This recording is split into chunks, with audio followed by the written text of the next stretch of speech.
Today is Friday, 11th October, and the promised Israeli strike on Iran has not yet taken place. And we've, by the way, also been told that Prime Minister Netanyahu, after his telephone conversation with President Biden, the conversation that I discussed in detail in my program yesterday, well, after that conversation, he appears to have called off, to have cancelled the trip to the United States of his defense minister, Yoav Gallant. So it seems that Mr. Gallant is not going to the United States after all very difficult to decipher and understand. It may suggest that there's still some degree of dissension between the Americans and the Israelis, or it could be a sign that Prime Minister Netanyahu doesn't fully trust Defense Minister Gallant. There have been tensions between them, or reported tensions between them, or it could be, alternatively, that everything has now been agreed and that all that we're waiting for are the preparations for the Israeli strike on Iran, which there is no doubt at all that they will take place. I say that because Defense Minister Gallant has publicly made statements talking about a powerful, surprising, and precise strike. He said that the Iranians would not know that it had happened until it happened, which is all very interesting and very suggestive. Doesn't tell us, of course, very much, and nor should we expect that it would. It may suggest that the Israelis intend to use their stealth technology to carry out a strike somewhere in Iran, which the Iranians don't expect. Or it could be, as I said, that the Israelis have something completely different in mind, maybe another decapitation strike, this time directed at the Iranian leadership. But anyway, the strike for the moment has not happened. We are still in that period of waiting to see when it will take place. And in the meantime, the fighting in southern Lebanon, and by the way, in Gaza as well, continues. There's also apparently constant incidents. I'm again picking out my words carefully. Incidents involving the Israeli security forces, Israeli settlers, and Palestinians in the West Bank.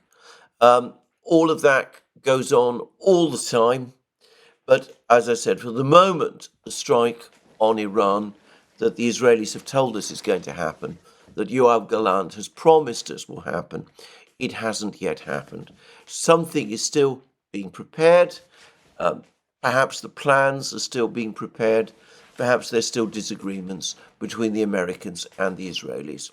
Anyway, as we wait to see what the Israelis are going to do, President Putin of Russia has had his meeting with President Pezeshkian of Iran, and the Kremlin has provided us with the text of the opening remarks and a photographic study, and everybody looks very pleased to see everybody else. We see both President Pezeshkian and President Putin smiling to each other, and we have pictures of them sitting together in some large room in Ashgabat. This is, of course, the capital of Turkmenistan. They're both attending a Central Asian Summit meeting there.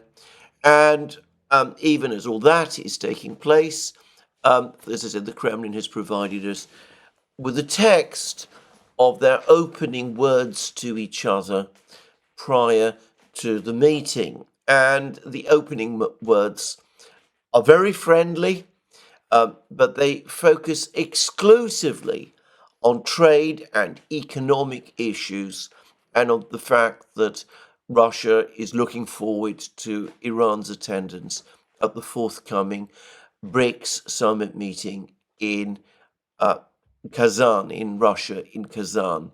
There's nothing said at all about the present Middle East situation or about the tensions in the Middle East. And I would say, by the way, that the pictures of the delegations, which are very incomplete, do not give a clear sense of who exactly was there. We don't know whether any military or security officials were there, but we do know that one person was there, and that was Putin's foreign affairs advisor, Yuri Ushakov. He is Putin's key foreign policy aide, and we've also had the Russian news agency TASS has provided us with some comments that Putin apparently said over the course of the meeting, which confirmed that the situation in the Middle East, the current conflict in the Middle East, is a major topic of discussion. And Putin is reported by TASS to have said to Pezeshkian, "We are actively working together on the international arena, and our assessments of current events in the world are often very close." And Ushakov, as I said, Putin's foreign policy aide, has told us that that this was the first meeting between the two presidents, and that the sides will discuss bilateral issues as well as the situation in the Middle East. And we're also told that amongst the other people who attended on the Russian side were Deputy Prime Minister Alexei Overchuk, who is a liaison figure between the Russian government and Iran, and he's principally there to discuss economic trade matters. Ushakov, of course, Peskov, Putin's spokesman, and Deputy Foreign Minister Mikhail Galuzin. But as I said, no word about whether any military or security or intelligence people attended the meeting. Quite possibly they did on both sides, but obviously the Iranians and the Russians have made a decision, if they did, to keep the fact confidential. So I'll be very interested to know what Pezeshkian and Putin said to each other and what views they took about the current situation in the Middle East. But note again Putin's words that our assessments of current events in the world are often very close. So that suggests that there is a indeed great degree of mutual understanding and agreement between the Iranians and the Russians. But note that Putin doesn't say that their views are identical, so there are clearly differences. And, well, we don't know either what the points of agreement or the differences are. But as I said in previous programs, it is likely that the Russians are working to the extent that they can to prevent an all-out war in the Middle East. They would not want a war. Certainly they would not want an all-out war in the Middle East on the eve of the summit in Kazan, and they'll be impressing that upon the Iranians. I suspect that in Pezeshkian's case, they will be getting a receptive audience. I get the sense that Pezeshkian himself also does not want an uncontrolled escalation. And by the way, for the record, I don't think anyone in the Iranian leadership, including the supreme leader, Ayatollah Khamenei, or the Islamic Revolutionary Guard Corps, I don't think any one of them is actually looking or wanting an uncontrolled escalation.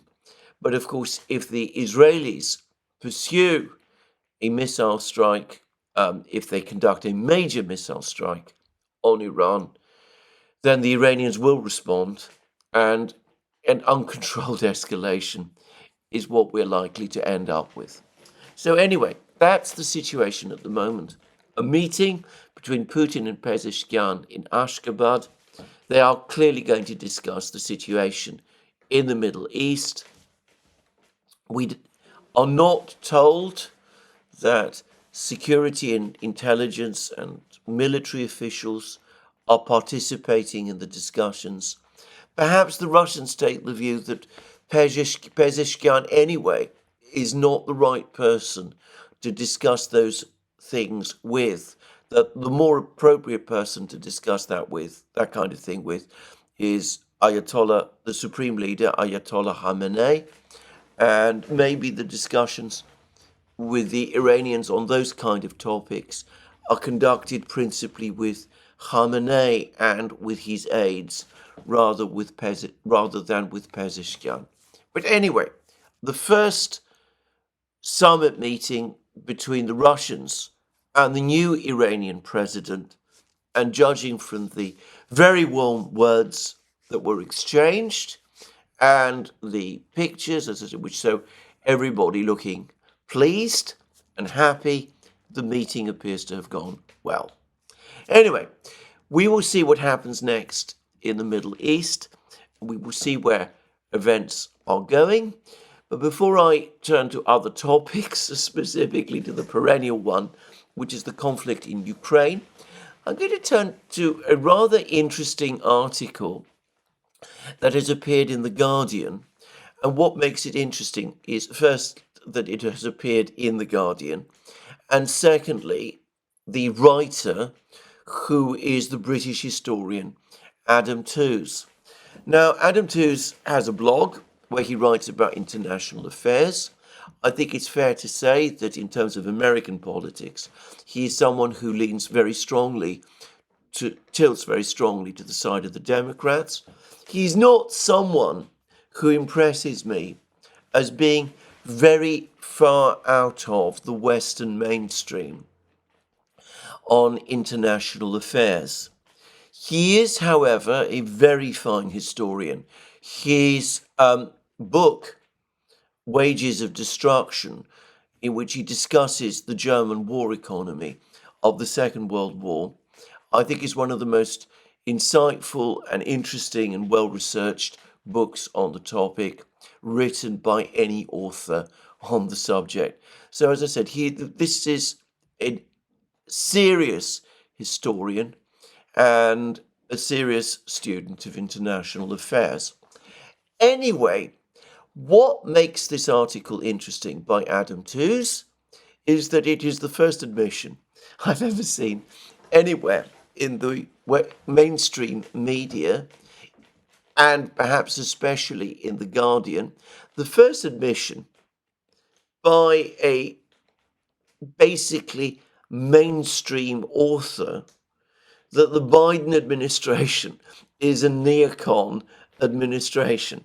I know that sounds astonishing because, of course, on the Duran, Alex Christoforou and I have been making that point, well, basically since the Biden administration's inception. And of course, we are far from being the only people who have been doing that. If you listen to pretty much all of independent media, well, not all of it, but a large chunk of it, you will find that the topic of the Biden administration being a neocon or neoliberal project, very similar to the George W. Bush administration, is basically a commonplace. It's a commonplace amongst us. But on the eve of what looks like a tough election in the United States, we have in The Guardian, a newspaper that fervently supports the Democrats in the election and which consistently presents the administration as a guardian of the international order. We have an article by a prominent historian and mainstream commentator suggesting just possibly that it might be otherwise, that this is in fact a neocon administration. Anyway, look, this is what the article says, and for anyone who cares to read it, the title of the article is facing war in the Middle East and Ukraine. The US looks feeble, but is it just an act? The idea that Biden is just muddling through these global crises isn't convincing. And then there is an article, the article goes on and says, well, there's a widespread and commonplace view that the Biden administration is simply reacting to events, but and that it's too weak to impose its will upon them. But then he goes on to say, well, what if that interpretation is too benign? Notice the use of the word benign. What if it underestimates the intentionality on Washington's part? What if key figures in the administration, he doesn't name them, by the way, actually see this as a history-defining moment and an opportunity to reshape the balance of world power? In other words, do that which the neocons consistently want to do. What if what we are witnessing is the pivoting of the United States to a deliberate and comprehensive revisionism, and the word revisionism is highlighted by way of a strategy of tension.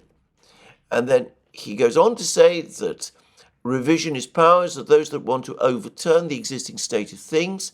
In an extended sense, this can mean a desire to alter the flow of events, for instance, to redirect or halt the process of globalization. Revisionism is often associated with resentment or nostalgia for an earlier, better age. And then Tooze makes all sorts of comparisons with previous presidents, which I don't, by the way, fully agree with. He then points out that under Biden, Washington has been committed to reversing years of decline, apparently brought on by excessive favors shown to China. The United States has tried to stop China's development in tech. To do so, it has strong-armed American allies such as the Dutch and the South Koreans. When the World Trade Organization dared to protest against US steel tariffs, the White House reaction was contemptuous. Bidenomics is MAGA for thinking people. In what is now called the Indo-Pacific, the United States is not merely defending the status quo. The very definition of the strategic arena is new. In the Quad, Washington is putting in place a new lattice work of alliances that ties India, Japan, and Australia to the United States. If nothing else had happened in the past 2 years, the judgment would be clear. The geo-economic policy of the United States towards China under Biden is a continuation of the revisionism first seen under Trump. And then there's an awful lot about how the United States under the Biden administration is trying to change the global order by basically pushing back strongly against China. And he goes on to say that even in the Middle East, Russia's growing ties with Iran, China's involvement in the region has apparently drawn in the United States.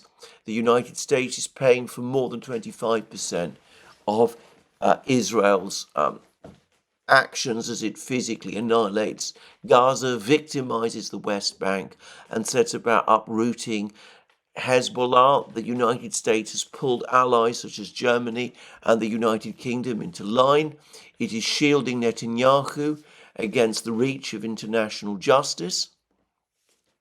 He then claims that with regard, he rather says that in all three areas, China, Ukraine, and the Middle East, the United States says it is responding to aggression, but rather than working consistently for a return to the status quo, it is in fact raising the stakes.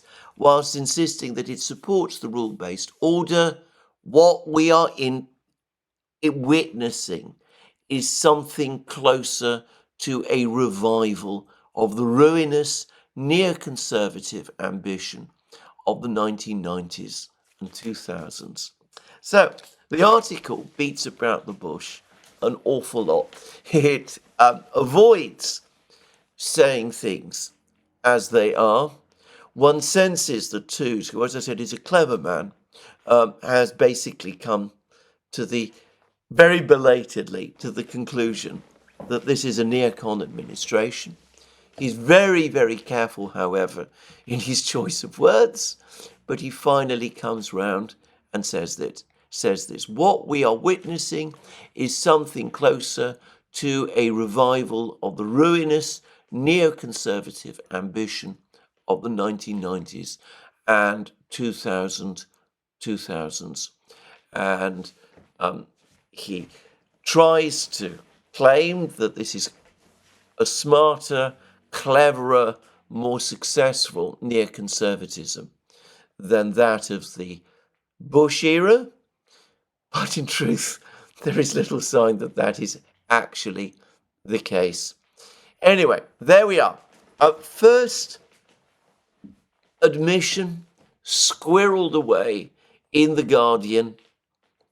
The first admission that I've seen anywhere in mainstream media that this is a neocon administration. It's an interesting admission, come far too late in the day, in the last weeks of this administration. But I can't help but wonder whether, when all is over, we will finally have a clear-cut admission of the fact, and whether Tooze's article in The Guardian doesn't tell us that over the next few months and years, after the president has left the White House, after this administration is history, we will see the entire narrative about it completely rewritten, and we will start to see even the mainstream media finally and fully acknowledge the truth of what it is and of how ruinous, to use Tooze's words, its foreign policy has been. Anyway, forgive me for this small aside. As I said, Tooze's article doesn't say anything that we didn't already know, but I found it an interesting thing that an article like this has now appeared, and we will see, as I said, whether it is indeed the start of a process of studying, of revising, of reviewing and redressing the story of this now outgoing administration. Anyway, let's now turn to the events in Ukraine. Even as President Zelensky is traveling around Europe, trying to drum up support amongst the Europeans, even as he visits Downing Street, where he is received again with ostentatious hospitality by Prime Minister Keir Starmer. The determination of every part of the British establishment to embrace President Zelensky, to give every appearance of support to Ukraine, even as the entire Ukraine project crumbles, and even as the Americans show their first steps of distancing themselves from it. As a British person, both astonishes and depresses me. But anyway, even as President Zelensky travels around Europe with his begging bowl out, but getting, so far as I can tell, nothing back in return. He's not getting more money or any more promises of more money. There doesn't appear to be any real promises of more weapon systems. the proposal that Ukraine be put on a fast track into NATO appears to have hit stony ground. I get the sense that the proposal that Ukraine be put on a fast track into EU entry is receiving the same cold reception. Anyway, even as all of that is happening, the situation on the front lines is becoming ever more dramatic and ever more disastrous for Ukraine. And I'm going to start with something which I haven't talked about in recent programs, even though it has been underway now for some time, which is that the Russians have recently been conducting missile and bombing strikes on ships, commercial shipping, which traveling to the Ukrainian port of Odessa. And there's been, of course, that very powerful narrative, all but universally accepted, that the Ukrainians have somehow broken a blockade that the Russians allegedly imposed on Ukrainian grain exports, though the Russians have never spoken ever about such a blockade, and that the Ukrainians have successfully defeated the Russian Black Sea Fleet, causing it massive damage with their missile strikes using Storm Shadow missiles and other missiles. Anyway, this has been a very widely expressed narrative, Storm Shadow missiles and water drones. By the way, there hadn't been any sign of those water drones for a long time. The drones, the sea drones, which the Ukrainians were using to attack Russian warships, they appear to have disappeared from the Black Sea, and one wonders why. Could it be that the Russians have destroyed them? They found all the locations where they were based and that they destroyed them. Could it be that the Russians, as has previously been reported, tracked down and killed or wounded all the operators, the Ukrainian operators? Could it be that in various air and missile strikes on Odessa and its environs, the Russians tracked down and either killed or wounded or drove away the Western technicians who were helping the Ukrainians operate those drones? Or could it be that the Russians have found very effective ways to counter those drones on the part of their ships, that the decision taken to arm Russian warships with heavy caliber machine guns has proved effective, and that the drones just don't work anymore? I don't know, but I just make the point that we haven't heard anything about these water drones for a very, very long time. Anyway, we've had that narrative about Ukraine, with Western help, successfully driving back the Russian fleet from the Black Sea. I've repeatedly pushed back against it. I think I'm one of the very, very few people to do so. I've argued that the damage that has been done to the Black Sea fleet, though not non-existent or insignificant, has never been such as to seriously affect its performance, and that the Russians are more than capable of replacing all of its losses, the small warships and things of that kind that have been damaged, and that they can easily transfer reinforcements of that nature to the Black Sea using the Russian rivers and canal system that is a major strategic asset that the Russians have. Anyway, there's been that narrative that the Black Sea Fleet has been defeated and pushed back to the east coast of Russia, away from Crimea itself, that shipping has been able to travel through the Black Sea from Odessa and to Odessa unimpeded. And I've always made the point that, in fact, the reality is that shipping has been able to enter and exit Odessa because the Russians have, for various reasons, chosen not to interfere with it. If the Russians had at any time wanted to destroy ships, either leaving or going to Odessa, it would not have been a difficult thing for them to do.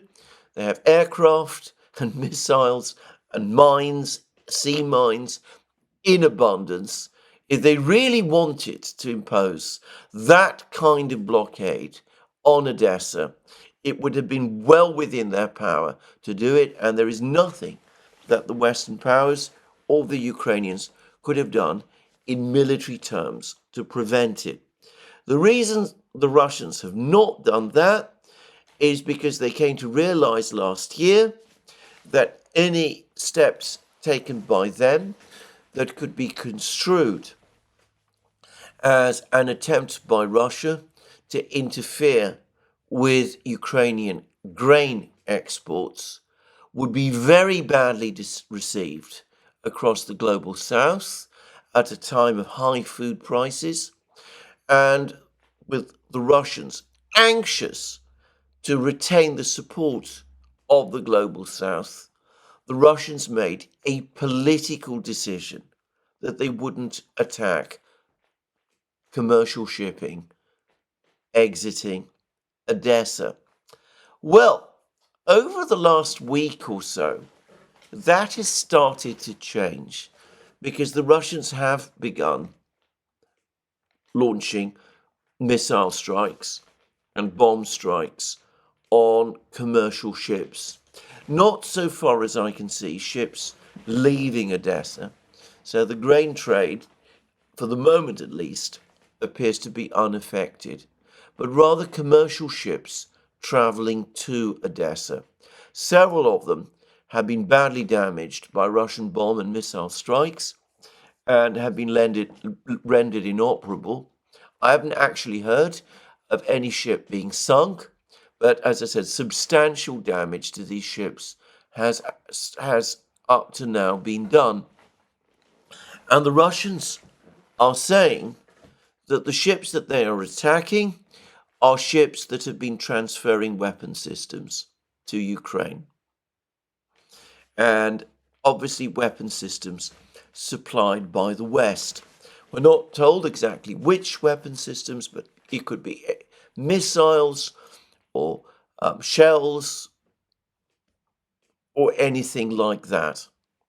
And the fascinating thing about this is that even as several, from my own count, around 3 or 4 such ships have been attacked by the Russians over the last week, there hasn't been a word of protest, a single report about it that I'm aware of anywhere in the Western media.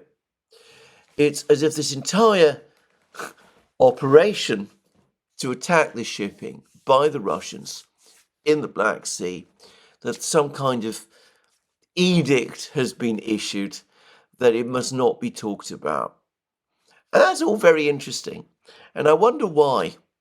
I wonder whether the reason there's been this decision not to discuss or talk about it is because doing so would be an admission that the great victory over the Black Sea Fleet that we've been hearing so much about was not a victory after all, not an actual victory over the actual Russian Black Sea Fleet, but rather was more a work of spin and imagination. Because we're now seeing happen that very thing that we were told could no longer happen. which is that commercial ships traveling to Odessa are being attacked by the Russians, by the Russian Air Force and by the Russian Navy. It is, to state it again, it is not a blockade so far of Odessa. Ships that leave Odessa with foodstuffs apparently are at no risk when they do so. But ships which travel to Odessa with cargoes that the Russians claim consists of weapons and military equipment, well, they are in significant danger. And I've heard reports that insurance costs for shipping traveling to Ukraine, to Odessa, in the Black Sea, have now jumped and might, before long, become prohibitive. Anyway, I mention all of this. I'm not sure how much difference this is actually making on the battlefronts. It ought to be said that if you want to transfer large volumes of goods, shells, missiles, tanks, that kind of thing, then it's much cheaper to do it by sea than by land using the railway system. You can carry bulk cargoes, much bigger cargoes by ship than you can by rail. So it may be that the greater part of the equipment that is sent to Ukraine from, say, the United States has been going to Ukraine by sea. I don't know that for a case, by the way, for a fact, by the way, but who knows? If so, maybe this is having some sort of effect. Anyway, it's impossible for me to judge. Anyway, I just mention all of this because, again, as I said, I've noticed that this isn't being reported. But elsewhere, well, we've had more news from the battlefronts, and all of it, again, for Ukraine, is extremely grim. And let's start with what is perhaps the most dramatic news, which is what is happening in Kursk region. And yesterday, all of the Telegram channels, all of the reporting channels were united in saying that there's been a major Russian advance in Kursk region, that the Ukrainians have been thrown back in a number of villages in the western part of the Kursk pocket, and that the Kursk pocket has shrunk further. And perhaps the best place to start to discuss what has happened is in the latest report by Group of Forces North. And this is what Group of Forces North says. On October 10th, Group of Forces North carried out combat missions to liberate the border areas of Kursk region.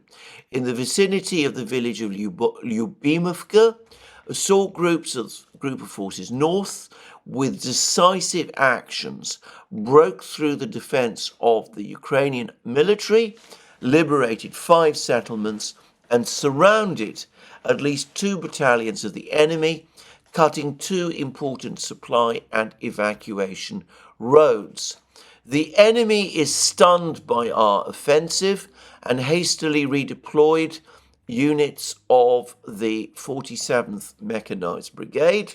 Remember them?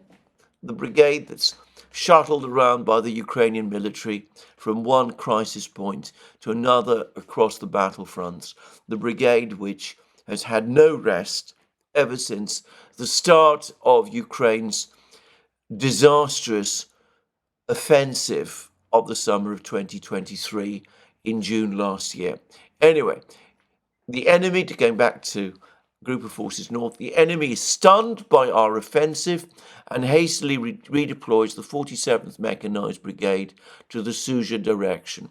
The offensive continues, and then notice that they are not giving us very much insight as to where these attacks are taking place, but they do speak of the village of Lyubimovka, which locates this offensive principally in the Korenovo area, which, as I said, is on the western end of the pocket, the Kursk pocket. And then Group of Forces North goes on to say, in addition, Bestrashnie, we repelled two, that's Group of Forces North, repelled two counterattacks of the Ukrainian military with forces of up to a platoon supported by 2 tanks and armored vehicles in the area of Cherkasskaya Konopelka.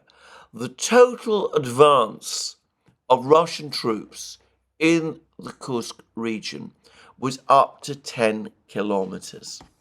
And then they finish by saying, with the Ukrainian troops being massively killed and boiled in another cauldron, Zelensky is spending his time in Europe. The continuation of the Kursk meat grinder was the personal desire of Zelensky, and here is the result. And the strangest thing is that he will come from Europe, with nothing. The event for the sake of which the trip was planned has been postponed indefinitely. They're referring to the Ramstein summit. Consequently, weapons that could help the Ukrainians at the front are unlikely to be active in the near future. So that's what Group of Forces North are telling us about this offensive, that 2 battalions of the Ukrainian army are supposedly trapped, that they've been surrounded, that the attack took place in the area of Lyubimovka, that the Russian army is advancing, has advanced by 10 kilometers, and that this has caused dismay and surprise on the part of the Ukrainian forces. It's not, as I said, a huge amount of information, but there it is. So, there's been a lot more reports from various reporting sites and bloggers. They've been giving a much more detailed account of what is taking place. But again, it's always difficult to know what is true amongst all these various reports and what is not. So, for example, we are told that the attack that has taken place has not only, in effect, resulted in the encirclement or perhaps even the capture of Lyubimovka, but that the Russians, having captured Pokrovsky, which is a village south of Lyubimovka, have managed to push a lot further, and that they're advancing in a place called, I believe, Novi Shach. I'm not sure where that is. It doesn't appear on any map that I have. And there's some reports that the Russians have now broken into Sverdlikovo and are advancing deep inside Sverdlikovo. Sverdlikovo, which is of course close to the border, that the Russians have pushed forward very far in that direction as well. And there are other reports which claim that the Russians are also simultaneously advancing from the east.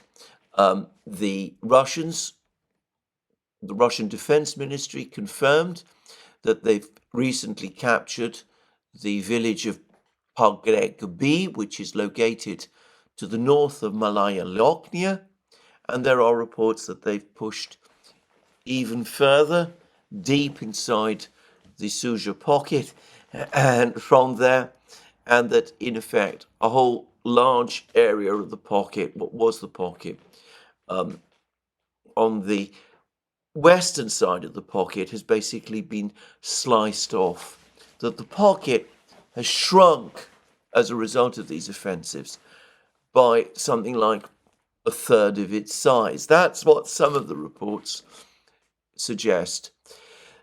Perhaps it would be wise to wait for more detailed information. It's very difficult to get a sense of exactly who controls what ground in Kursk, because as I've discussed many times, many of these places that we're talking about are very small. The numbers of troops on each side is not enormous either. We have reconnaissance groups moving around this territory, sometimes occupying villages and then retreating from them. And it's a mistake to imagine that there's exactly a continuous front line in all of these places that we're talking about. But anyway, one way or the other, it does seem as if there was a significant Russian offensive, that a significant Russian offensive is taking place in the Kursk area. And, well, there's some talk now that the days of the Kursk pocket are numbered. Now, the Russian newspaper Redovka has recently published a whole series of commentaries about the situation in the Kursk pocket. A couple of days ago, they suggested that the coming of the autumn rains, and they're saying that already there's been quite a lot of wet weather and that the ground is already beginning to become softer. Anyway, they suggested that the autumn rains would slow down Russian advances, the Russian counterattacks in the Kursk pocket. That was what they said a couple of days ago. I myself have taken the opposite view, that with the Russians able to operate on the roads, the actual paved roads, which they now have under drone control, it will, on the contrary, be the Ukrainians who will have the greater problems. Anyway, that's been my own inexpert view. But it was interesting that Redovka seemed to take the contrary view, except that yesterday, in their very latest report, I saw that they effectively reversed position and that they are now also saying that the arrival of the wet weather, of the muddy conditions, will affect the Ukrainians. It will make supplies and movement by the Ukrainian pocket inside the Kursk pocket.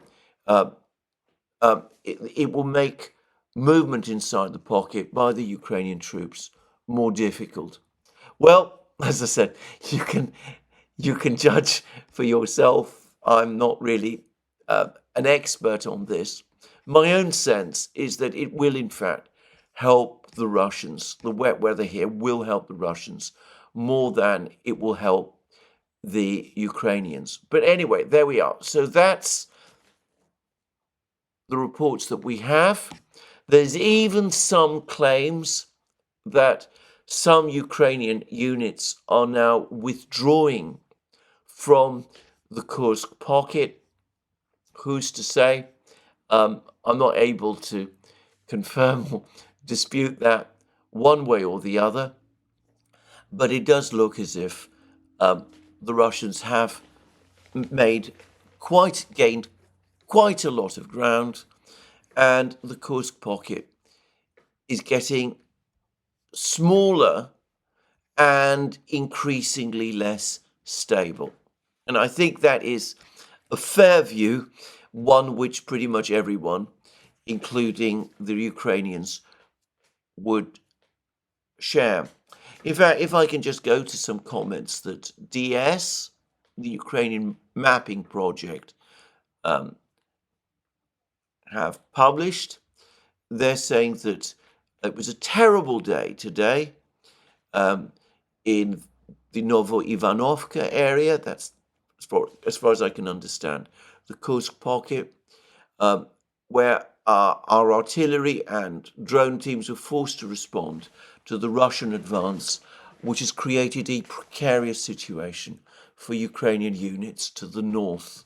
So DS is talking about a terrible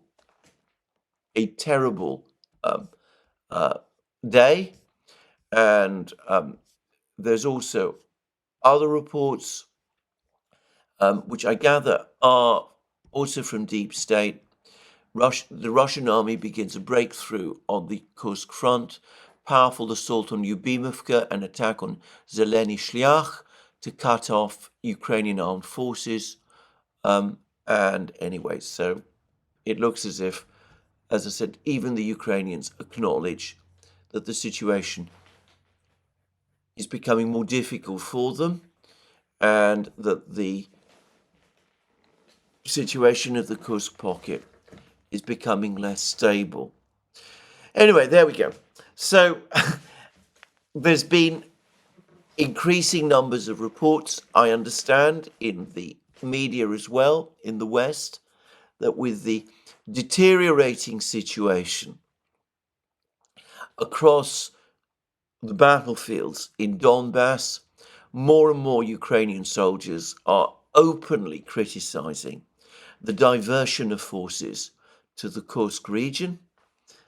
There are also suggestions that the overcommitment of forces to the Kursk region into this offensive may leave open the route for an advance by the Russian army to Kiev if these forces that Ukraine deployed in Kursk region are destroyed. I think let's wait and see how things turn out over the next few weeks. But my own sense is that the days of the Kursk pocket are numbered and that by the end of November, at the latest, it will basically be gone. Even as I was speaking, by the way, I saw a report that said that Russian troops have now entered Sudzha itself, the key town that forms the core of this pocket, that they've entered it from the northwest. I think this is probably wishful thinking by someone, just saying. But anyway, let's wait and see.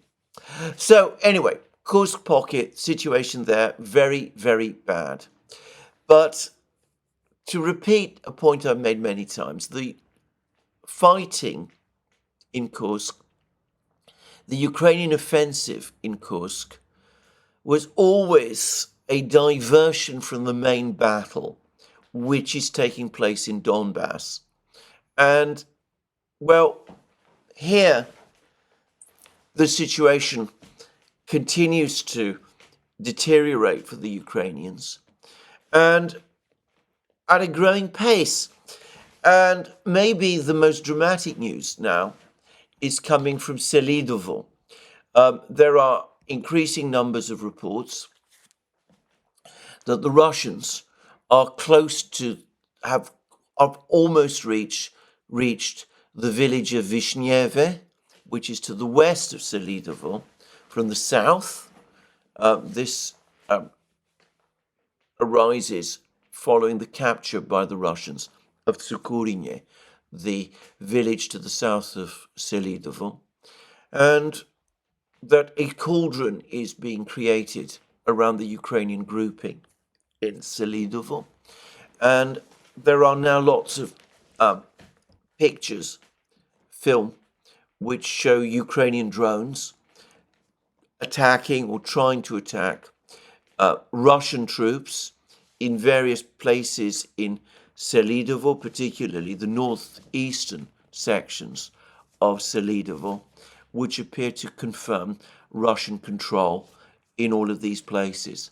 So it's clear that there is, or it does seem as if there is a major operational crisis in Selidovo, and it looks as if there is a major operational crisis further south in Kurahovo. We've heard less over the last couple of days about the cauldron that has been created, that has trapped the Ukrainian troops in those villages, Vovchenka, Kurahivka, Alexandropil, and of course in the town of Girnik. There's clearly an instruction, both from the Russian and Ukrainian militaries to cease to provide, to stop providing information about what is going on in this area, this cauldron area. So anyway, we're not getting much information about this, but we are getting lots of film now of Russian drone activity, significantly to the west of this cauldron, this area, and all along the northern banks of the Kurachovo reservoir. There's now film of Russian drones tracking Ukrainian motor transport along the country roads close to villages like Stary Terny and towns like Suntsivka, all of them located well to the west of where the fighting is taking place. And my impression is that whilst it's perhaps an overstatement to say that the roads have become completely inoperable, that it's impossible for the Ukrainians to continue to send supplies along these roads, clearly it's becoming increasingly dangerous. And the thing that struck me, seeing this film, is that the roads look almost completely deserted. One sees the odd Ukrainian vehicle moving along these roads, at which point it is obviously these films are made by the Russian FPV drones, but when one sees a vehicle moving along a road, the Russians almost immediately attack it. There is one film which shows a drone monitoring two Ukrainian passenger cars, apparently leaving Girnik, traveling along a road westwards. The drone sort of hovers around the cars for some time to see who exactly is inside these cars. And after establishing that the cars are occupied by civilians, it leaves them alone. Well, this incident happens, as I say, much further to the east, closer to where the fighting is taking place. But the film that I'm talking about, in places like Stary Terny and Suntsivka, and Shevchenko, another village in this area, these appear to be attacks on solitary Ukrainian military vehicles that are using these roads. And roads which, in all other respects, appear to be deserted. And it's clear that the word has gone out that the roads are now very dangerous and that the Ukrainian population, Ukrainian civilians, are now avoiding them. It reminds me very much of a film that I saw earlier in this war, a couple of weeks ago, back at the end of August, which showed the fighting in places like Progress. This is, we're talking about locations well to the east of the current locations now. Anyway, around that time, there was quite a lot of pictures of Russian drone activity in along the roads to the west of Progress and Zelanye and other villages of that kind. And again, I noticed the same thing, that the roads there were effectively deserted. There was the odd Ukrainian military vehicle, that the Russian drones were operating round the clock, and that any military vehicle that was using those roads did so at immense risk and was regularly attacked by the Russian drones. It looks to me as if the same now is repeating itself in this area west of the cauldron, which suggests that the Ukrainian troops in these villages are going to have major difficulties, not merely obtaining supplies of any kind from Ukrainian forces located to the west, but also if the order to retreat comes, major problems retreating along the roads to escape westwards, bearing in mind that with the autumn rains coming and with the fields becoming boggy, it is going to probably be extremely difficult and very dangerous for the Ukrainian troops to try to retreat from the area of the cauldron over open country. Just saying. So anyway, there we go. Further north, there's also scattered reports of further Russian advances, and closer to Pokrovsk itself, and the official Russian news agency TASS has comments from a reconnaissance, the commander of a Russian reconnaissance squad belonging to Battle Group Center. We're told it's a deep reconnaissance squad. And he says that our enemies, the Ukrainian armed forces, are fleeing.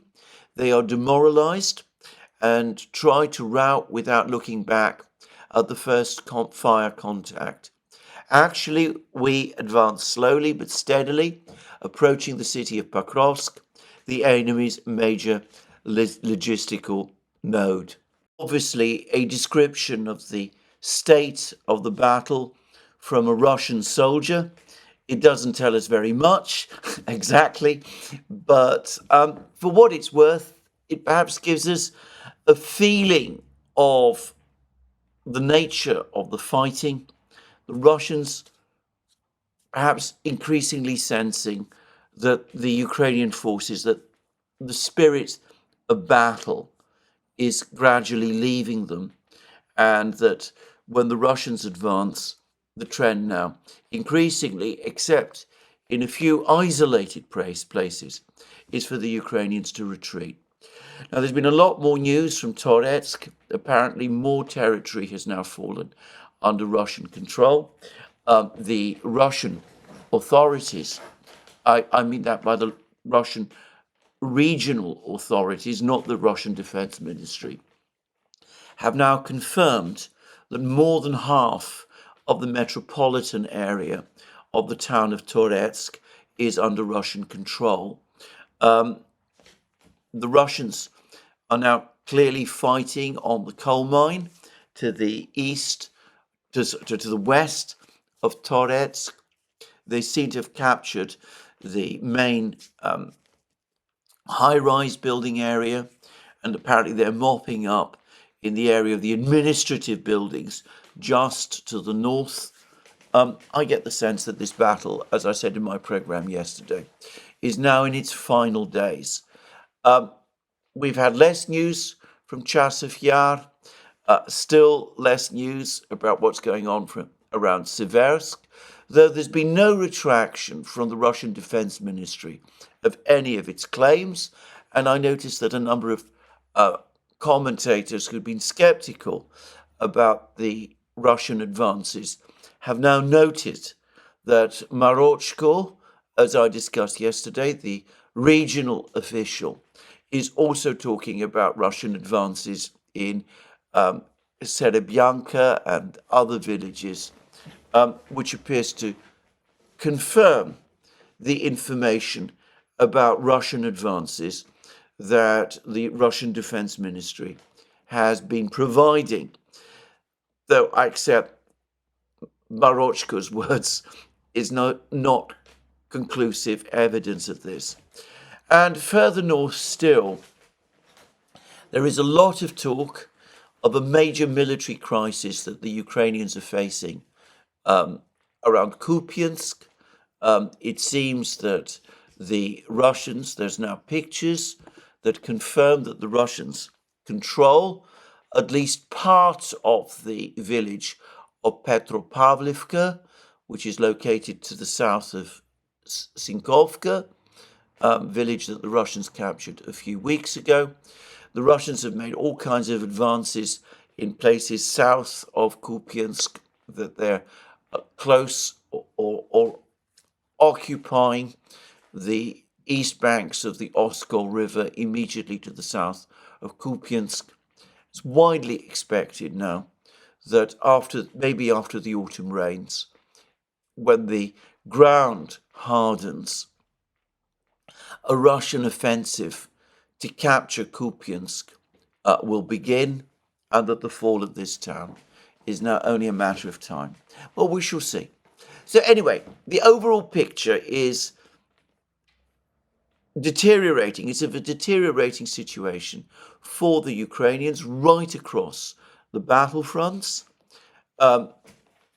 What DS, the Ukrainian mapping project, itself says was a terrible day for the Ukrainians in Kursk region.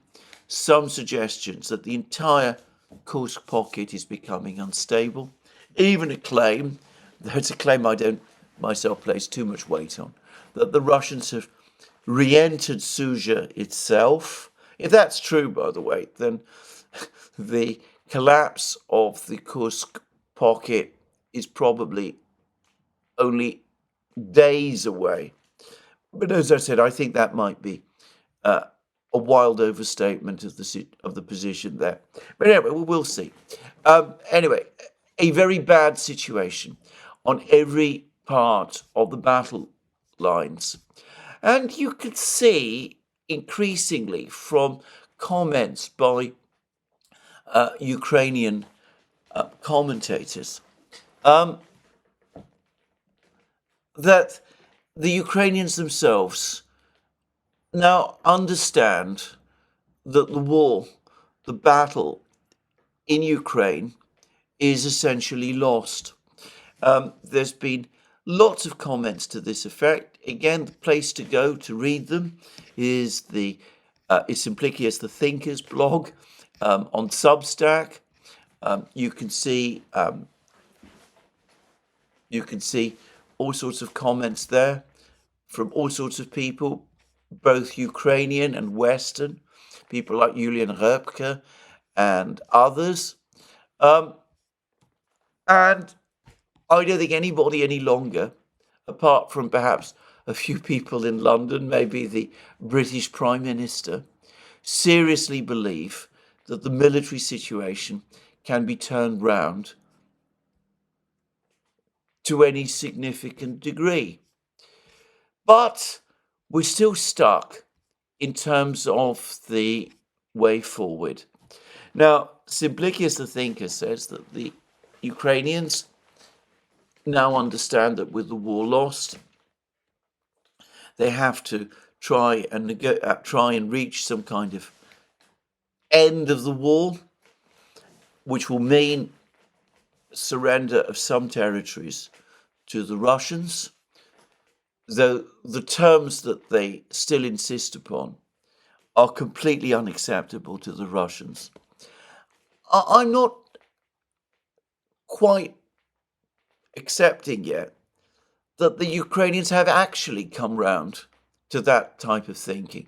They still are repeatedly saying, that they won't agree to a freeze, that they won't agree to a millimetre of their territory remaining under Russian control, that their focus remains Zelensky's peace plan. That's all the public statements that we're hearing about from the Ukrainians. I think that certainly a lot of Western officials understand the situation, that the situation has become critical, and that they're trying to get the Ukrainians to think about the situation in a more realistic way. But I'm not convinced that the Ukrainians are able to. And going back to that article in The Guardian by Adam Tooze, given that we have, as he acknowledges, a Neocon administration in Washington, and given that neocons, as I have repeatedly said, are people who have no reverse gear. Is it plausible to think that the United States is going to shift gears and seriously pursue negotiations, a negotiated outcome? And I would say no.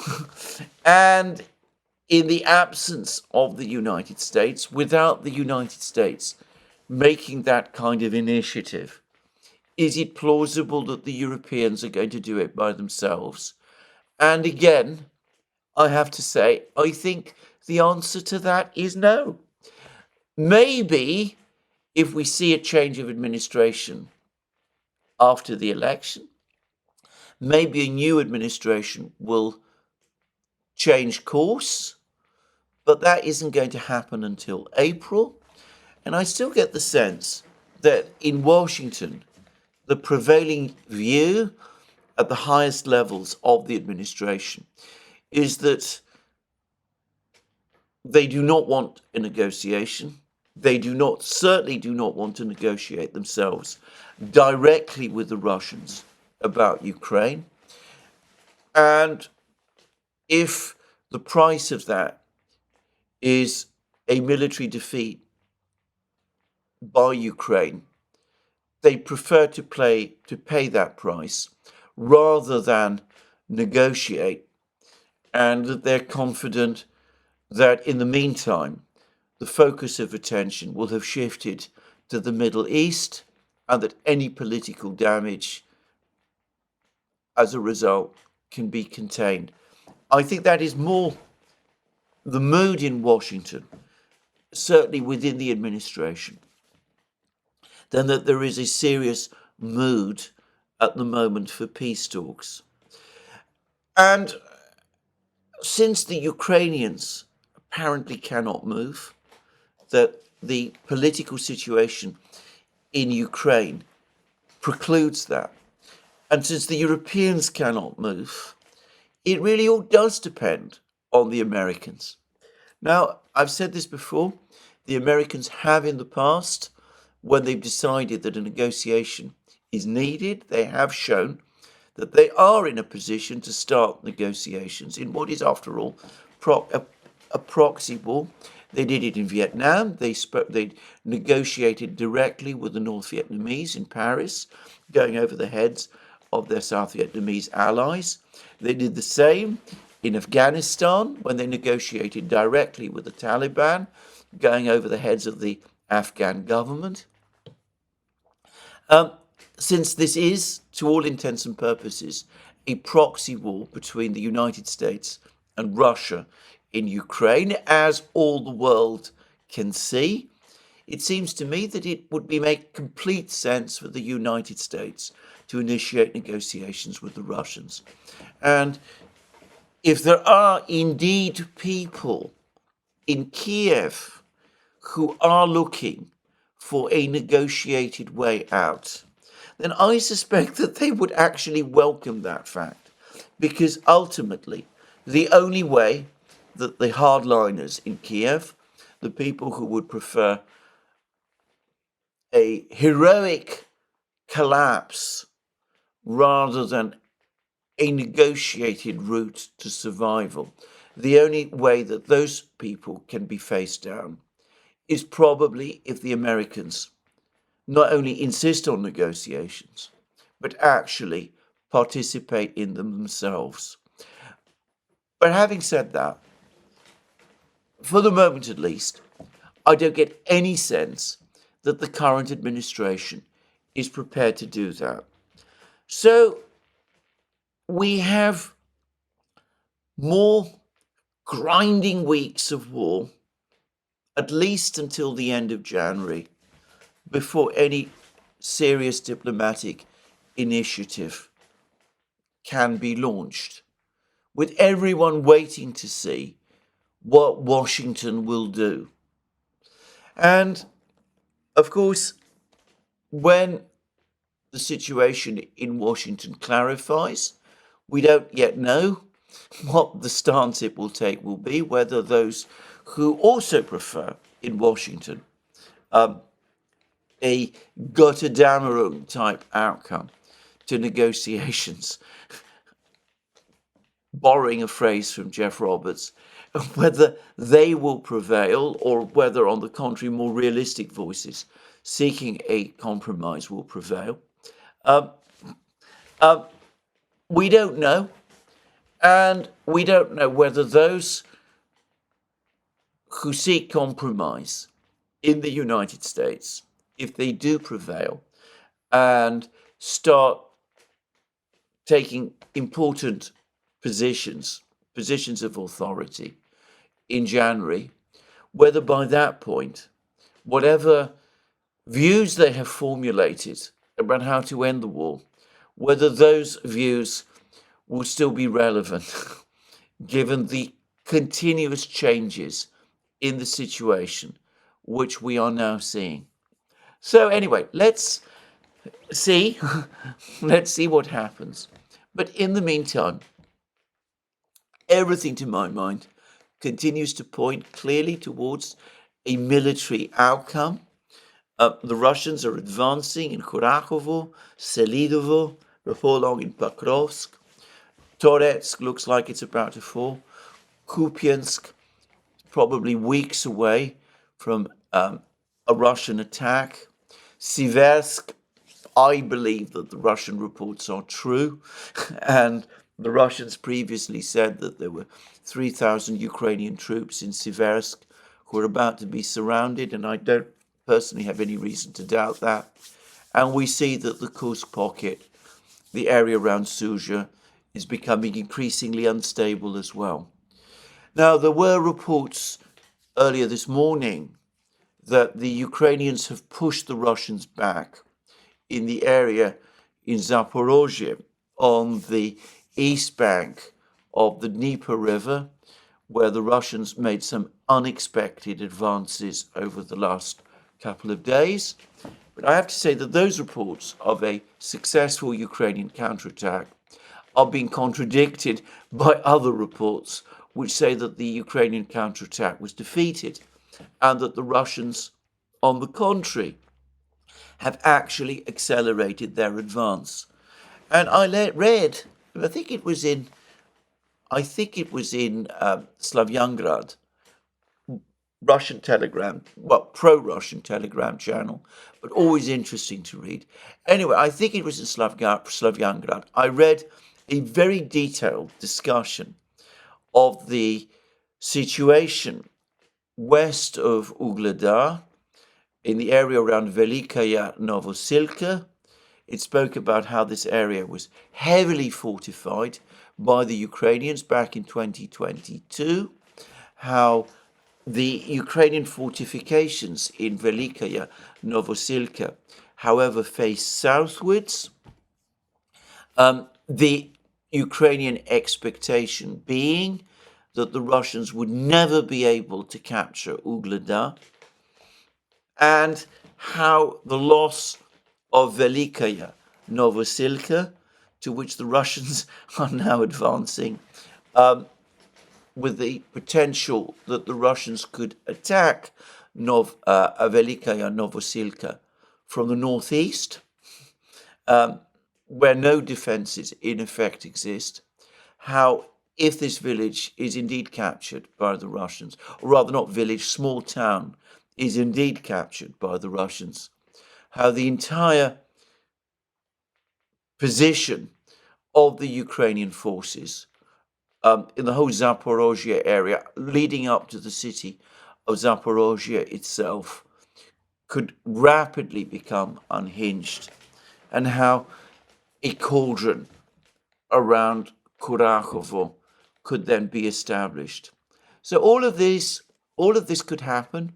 We could see all of these events play out rapidly over the next few weeks and months. And it may very well be that by the time the new administration moves in at the end of January, the incentive for the Russians to negotiate is going to be even less than it is now. Anyway, there we are. We await to see what Israel is going to do in the Middle East. Putin is having his meetings with the Iranians. He's now met for the first time the new Iranian president. The Russians continue to advance in Ukraine. The war there, as everyone can see, except perhaps a few people, is lost. The Russians are going to win, but there is no political will anywhere in the West or in Ukraine to make the necessary decisions to save what can be saved from the wreck. This is where I finish my program today. More from me soon. Let me remind you again that you can find all our programs on our various platforms, Locals, Rumble and X. You can support our work via Patreon and Subscribestar, links under this video. And don't forget also that if you've liked this program, to tick the like button and, as I said, to check your subscription to this channel. And that's me for today. More from me soon. Have a very good day.